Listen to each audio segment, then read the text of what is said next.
(84문) 각 죄는 어떤 보응을 받습니까? 답. 각 죄는 하나님의 진노와 저주를 금생과 내생에서 받습니다. 관련 말씀입니다.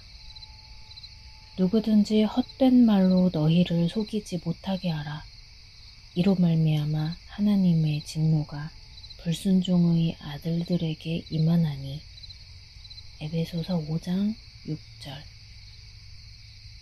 해설입니다. 사람이 지은 죄는 어떤 결과를 가져올까요? 하나님께서는 아담에게 선악을 알게 하는 나무의 열매는 먹지 말라. 내가 먹는 날에는 반드시 죽으리라 라고 말씀하셨습니다. 그런데 아담은 하나님의 말씀을 어기고 선악을 알게 하는 나무의 열매를 먹었습니다. 소요리 문답 14문은 죄란 하나님의 법을 순종함에 있어 부족하거나 하나님의 법을 어기는 것이라고 말합니다. 즉, 아담이 하나님의 말씀에 순종하지 않고 선악을 알게 하는 열매를 먹은 것은 죄입니다. 그리고 이 죄에 대한 보응은 앞의 말씀처럼 죽음입니다. 죄의 보응인 죽음은 우리의 삶에서 다양한 형태로 펼쳐집니다. 창세기 3장에는 죄를 지은 아담과 하와에게 임한 다양한 진노와 저주가 기록되어 있습니다. 첫째, 아담과 하와는 눈이 밝아져 자신들이 벗은 줄을 알고 무화과 나무 잎을 엮어 치마로 삼았습니다. 이는 자기 모습을 그대로 받아들이지 못하고 왜곡해서 본 결과였습니다. 여기서 눈이 밝아졌다는 것은 좋은 의미가 아니라 자격지심과 왜곡과 편견 등의 나쁜 의미로 밝아졌다는 것입니다. 이것이 바로 하나님의 진노와 저주의 첫 번째 결과입니다.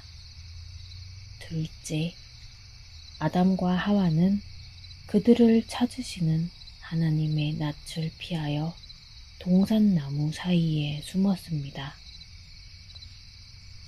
그들은 죄로 인한 더러움 때문에 거룩하신 하나님을 만나 교제하는 것이 부담스럽게 되었습니다. 책망을 받을 것이라는 두려움이 하나님을 피하고 싶은 대상으로 만들어 버렸습니다. 아담의 범죄 이후로 모든 사람들은 하나님과 깊이 교제하지 못하고 멀리 피하며 자신들의 세계에 안주하려고 합니다. 셋째, 자신이 지은 죄를 남 탓으로 돌렸습니다. 아담은 여자가 나무 열매를 줘서 먹었다고 여자에게 책임을 돌렸고, 여자는 뱀이 자기를 꿰어서 먹었다고 뱀을 탓했습니다. 하나님과 같이 되고 싶은 욕심을 부렸다는 사실은 숨기고 핑계를 대기에 급급했습니다. 죄에 빠진 사람은 이렇게 자기중심적으로 남 탓만 하며 살아갑니다. 넷째, 여자와 그녀의 후손은 뱀 및 뱀의 후손과 원수가 되었습니다. 하나님께서는 바다의 물고기와 하늘의 새와 가축과 온 땅과 땅에 기는 모든 것을 다스릴 권한을 사람에게 주셨습니다. 그리고 복을 주시며 생육하고 번성하여 땅에 충만하라. 땅을 정복하라.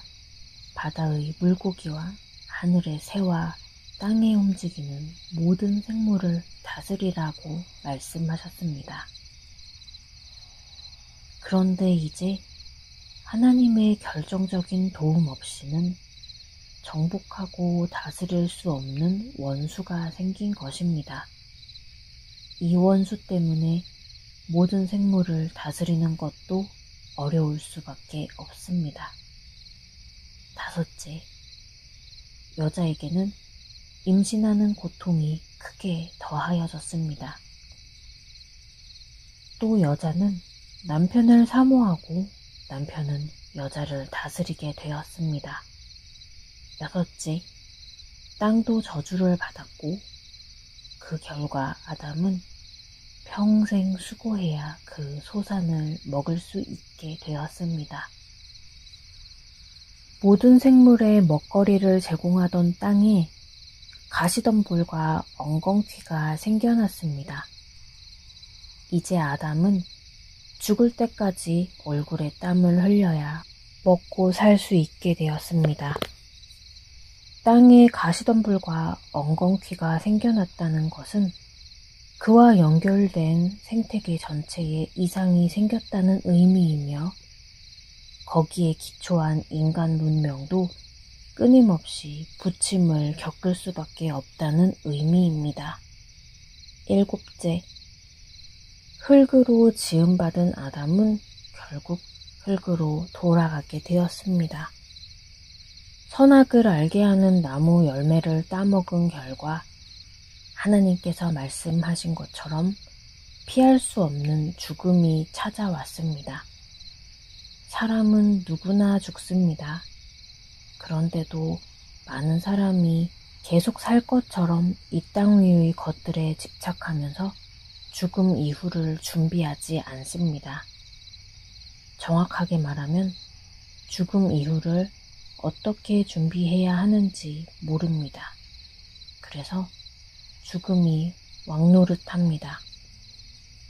하지만 신자들은 죽음이 원래부터 자연스러운 인생의 종착점이 아님을 잘 압니다.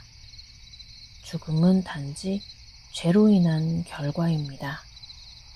아담과 하와의 죄에 대해 하느님께서 진노하시고 저주하신 결과로 주어진 벌입니다.